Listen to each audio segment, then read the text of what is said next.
성도 여러분, 안녕하셨습니까? 만나의 아침 새벽 기도로 시작하겠습니다.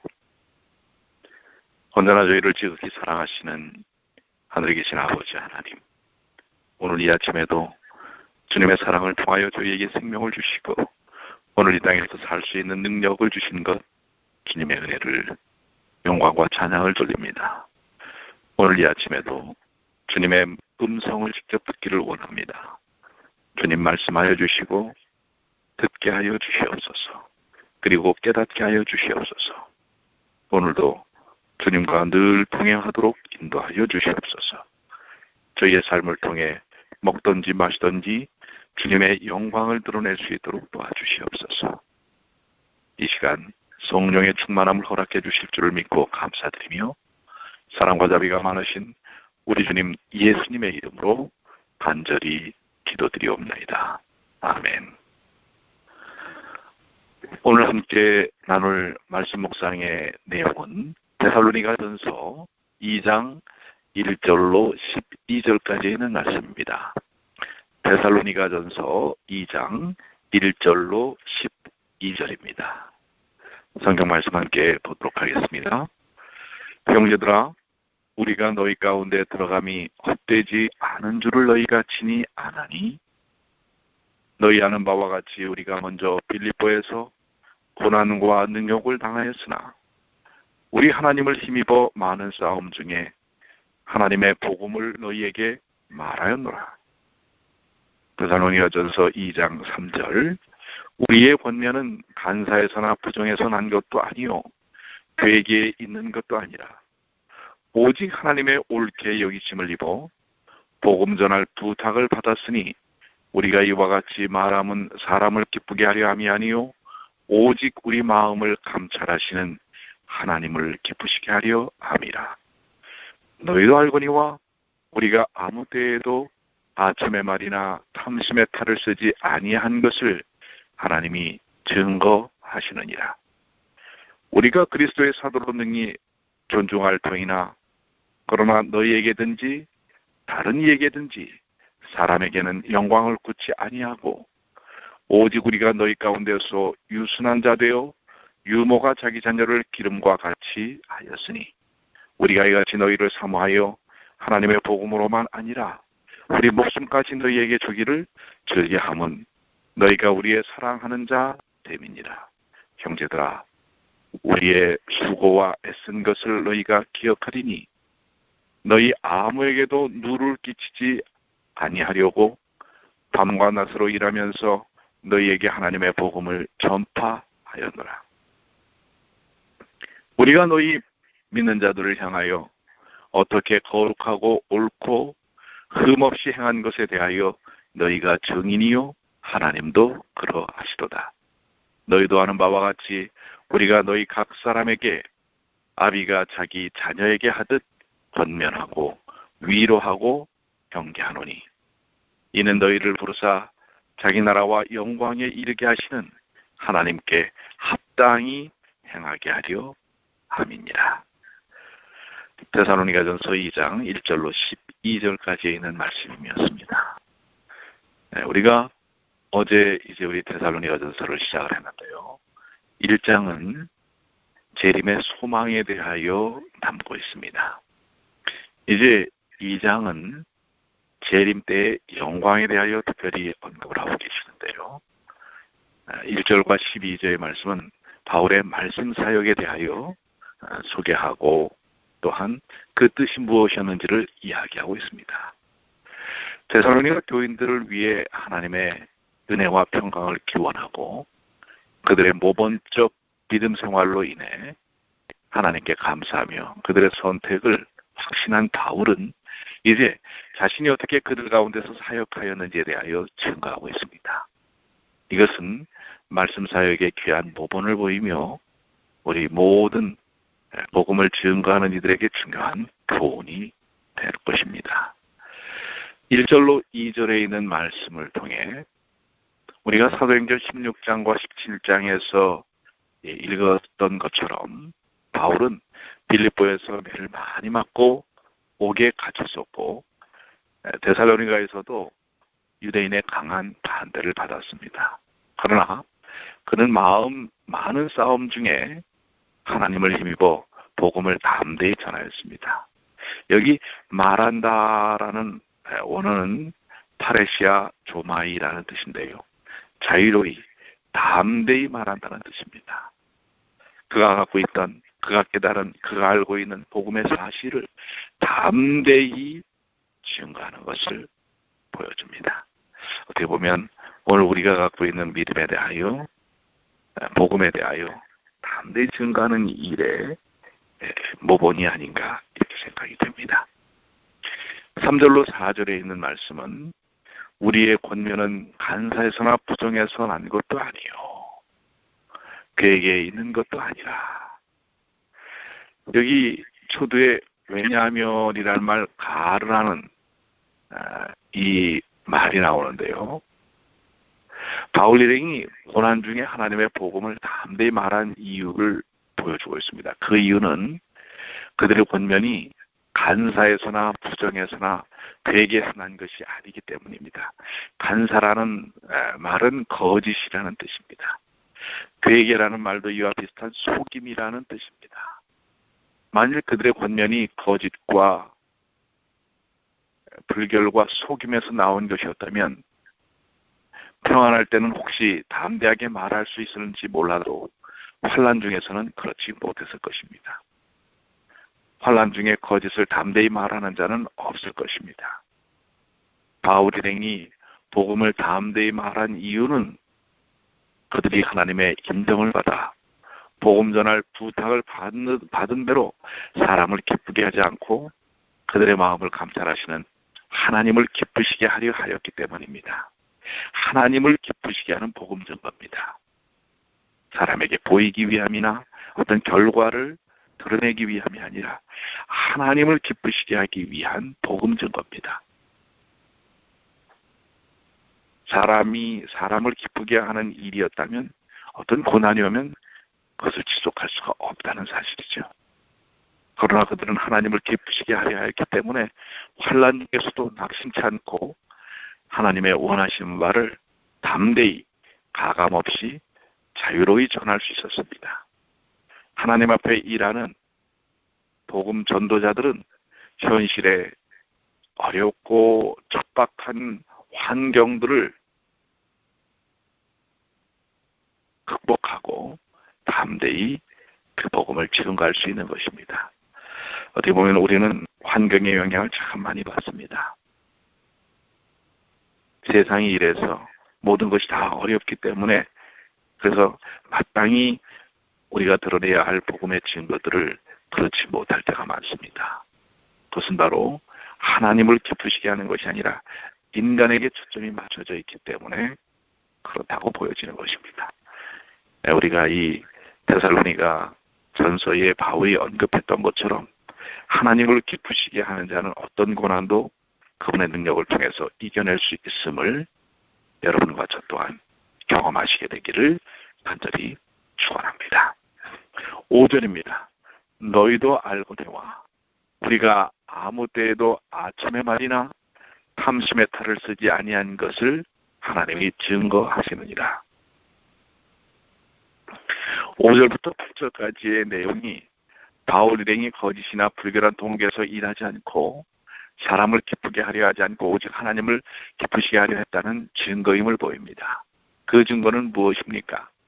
우선 그들도 알고 있듯이 바울 일행은 아무 때에도 아첨의 말이나 탐심의 탈을 쓰지 않았습니다. 그들은 사람들을 기쁘게 하기 위해 아첨의 말을 하지 않았고 더러운 이익을 구하여 탐심의 탈을 쓰고 거짓되이 행동하지 않았습니다. 이 사실은 그들이 알 뿐만 아니라 또한 하나님도 증거하실 수 있는 바라고 하는 것입니다. 그러나 오늘날 세상은 어떻습니까? 사람을 기쁘게 하지 않으면 참 많은 어려움들을 겪는 것을 봅니다. 그래서 오늘 주신 이 말씀을 통해 우리가 어떠한 마음가짐으로 신앙생활을 해야 할지 다시 한번 깊이 묵상할 필요가 있을 것이라고 생각이 됩니다. 6절 우리가 그리스도의 사도로 능히 존중할 터이나 그러나 너에게든지 다른 이에게든지 사람에게는 영광을 구치 아니하고, 바울 일에는 사람에게 영광을 구하지 않았습니다. 물론 그는 사도임으로 존중함을 받을 수 있었습니다. 그러나 그는 그들에게든지 다른 이들에게든지 사람에게는 영광을 구하지 않았습니다. 이것은 땅의 것이 섞이지 않은 그들의 순수함을 보입니다. 복음 전도자들은 땅에 썩어질 것을 구하는 자가 아니므로 사람의 영광을 구하지 않는 것이 합당합니다. 그들의 상급은 장차 하나님 앞에 크게 나타날 것입니다. 하나님의 심판을 믿지 않는 사꾼들은 복음을 빙자하여 이 세상의 것들을 얻으려 할 것이지만, 하나님의 진정한 백성들은 하나님의 영광으로 만족할 것입니다. 7절로 8절은 오직 우리가 너희 가운데서 유순한 자가 되어 유모가 자기 자녀를 기름과 같이 하였으니 우리가 이같이 너희를 사모하여 하나님의 복음으로만 아니라 우리 목숨까지 너희에게 주기를 즐겨함은 너희가 우리의 사랑하는 자 됨이니라. 바울과 그 일행들은 영혼들을 위하여 온유한 심령으로 자기들의 목숨까지 즐거이 줄 마음으로 일하였습니다. 그들은 유모가 자기 자녀들을 기름같이 유순한 자들이 되어서 영혼들을 사모하고 사랑하여 단순히 말로만 아니라 목숨까지도 주기를 즐거워하는 심정으로, 정말 뜨거운 애정과 사랑으로 그 일을 했다고 하는 것입니다. 여기에 복음 전도자들에게 필요하고도 중요한 또 하나의 면모가 있는 것입니다. 진정한 사랑입니다. 진정한 사랑으로 영혼들을 대하는 것이고 이웃들을 대하는 것입니다. 이것이 오늘 여러분과 제가 사는 삶의 동기가 되어야 되지 않겠습니까? 다른 사람들을 대하는 것, 다른 사람들에게 예수님의 사랑과 복음을 증거하는 것이 진정한 사랑에 기인해야 할 것입니다.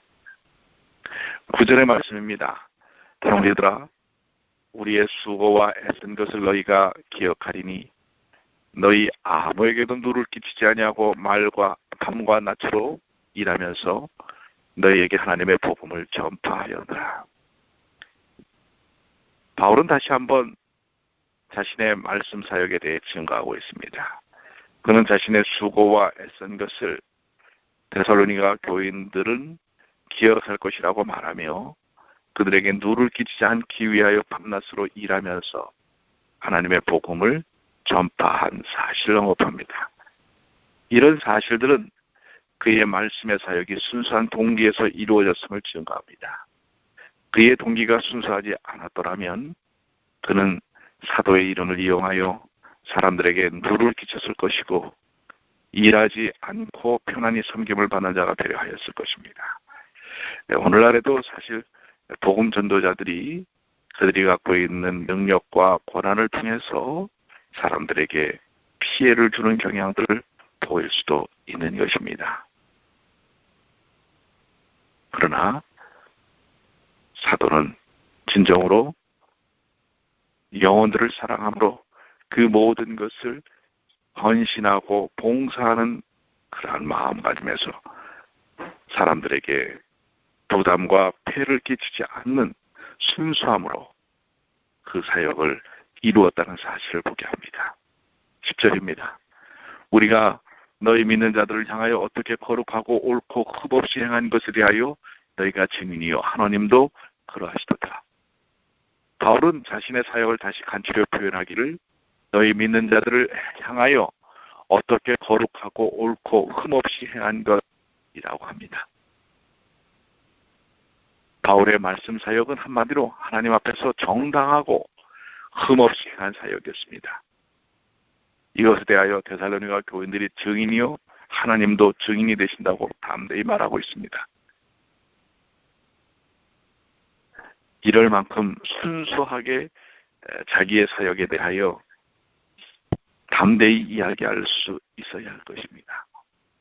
그만큼 그는 그의 사역의 본질이 하나님의 뜻과 하나님께서 허락하신 능력 속에서 순결하고 순전하게 그 일을 했기 때문에 그렇습니다. 우리가 교회에서 하는 모든 봉사사역이 이렇듯 순전하고 순결해야 합니다. 하나님의 영광만이 드러나고 자신의 이름과 자신의 위치와 영향력을 드러내려고 하는 사역이라면 그것은 온전한 것이 아닌 것입니다. 11절로 12절입니다. 너희도 아는 바와 같이 우리가 너희 각 사람에게 아비가 자기 자녀에게 하듯 권면하고 위로하고 경계하노니 이는 너희를 부르사 자기 나라와 영광에 이르게 하시는 하나님께 합당히 행하게 하려 함이라. 마지막으로 바울은 그의 말씀 사역의 목적을 증거합니다. 그는 사람들이 아버지가 자기 자녀에게 하듯 권면하고 위로하고 경계하였습니다. 말씀 사역에는 권면도 있고 위로도 있고 경계도 있습니다. 권면이 필요한 자에게는 권면을, 위로가 필요한 자에게는 위로를, 경계가 필요한 자에게는 경계를 주어야 할 것입니다. 그러나 이 모든 일은 무엇을 목적하는 것입니까? 말씀의 목적은 무엇입니까? 그 목적은 우리를 부르사 자기 나라와 영광에 이르게 하시는 하나님께 합당하게 행하게 하려 함입니다. 하나님께서 우리를 부르셨습니다. 이것이 우리의 중생이며 회개와 믿음입니다. 이것이 구원입니다. 그리고 구원의 결과는 우리가 하나님의 나라와 영광, 곧 하늘 영광에 이르는 것입니다. 말씀 증거의 목적은 성도들로 하여금 이 놀라운 구원을 주신 하나님께 합당히 행하게 하려 함입니다. 다시 말해 하나님의 구원의 부르심에 합당하게 하나님 중심으로 살고 믿음 중심으로 살고 말씀 중심으로 살고 의와 선과 진리의 원리로 사는 자가 되게 하는 것입니다. 성도의 삶은 하나님의 부르심에 합당하게 사는 삶, 곧 구원에 합당하게 사는 삶인 것입니다. 자, 오늘 1절부터 12절까지의 말씀을 다시 한번 정리를 해본다면, 첫째로 우리는 말씀 사역의 잘못된 방법에 대한 경계를 받고 있습니다. 말씀 사역의 잘못된 방법은 거짓과 불결과 속임의 동기에서 행하는 것입니다. 자신을 드러내는 그런 것입니다. 그것은 아첨의 말이나 탐심의 탈을 쓰고 행하는 것입니다. 그것은 사람을 기쁘게 하거나 사람에게서 영광을 얻으려 하는 것입니다. 그것은 사람들에게 누를 끼치는 것입니다. 이것은 이 세상 거짓 종교들과 헛된 인생관의 특징이기도 한 것입니다. 둘째로 우리는 말씀 사역의 바른 방법에 대해서 교훈을 오늘 깨닫습니다. 말씀 사역의 바른 방법은 하나님만 바라며 하나님만 기쁘시게 하기 위하여 담대히 할 말을 하는 것입니다. 그것은 유순한 마음으로 영혼을 사랑하며 그들의 유익을 위해서라면 자기 목숨까지도 즐거이 주려 하는 것입니다. 그것은 밤낮으로 일하면서 수고하는 것입니다. 그것은 거룩하고 정정당당하고 흠없이 행하는 것입니다. 세 번째로 우리는 말씀 사역의 목적에 대해서 배웁니다.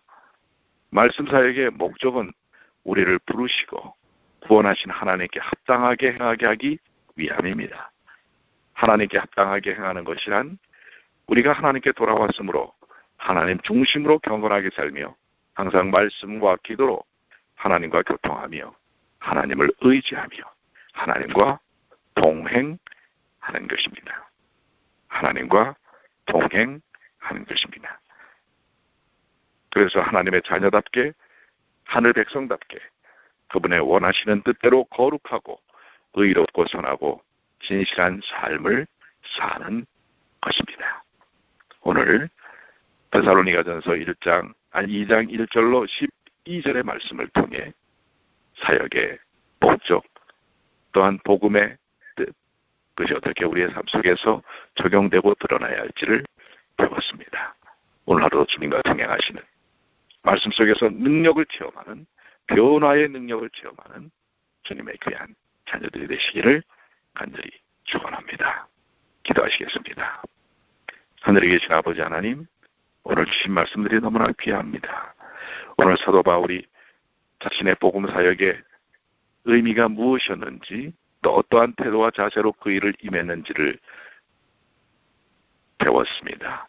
오늘 우리도 순전함과 순결함으로 하나님의 영광을 위한 복음 전도자들이 될 수 있도록 도와주시옵소서. 말씀 사역의 목적이 무엇인지 하나님의 영광을 드러내는 그 일을 위해 오늘 하루도 주님과 동행하는 하루가 되게 하여 주시옵소서. 저들이 먹든지 마시든지 누구를 만나든지 하나님의 영광을 드러내는 주님의 귀한 자녀들이 되게 하여 주시고 작은 예수로 살게 하여 주시옵소서. 육신의 곤고함이 있는 주의 자녀들, 아버지 하나님, 2000년 전 예수께서 십자가에 달려 그 모든 고난을 짊어지셨던 것을 통해 해결함 받았듯이 오늘 치유의 역사가 경험되어 줄 수 있도록 도와주시옵소서. 오늘도 주님과 함께 영적 축복과 성령 충만의 경험을 갖는 주의 자녀들이 될 수 있도록 인도해 주시기만을, 그리고 우리의 마음의 결심이 오직 하나님께 있음을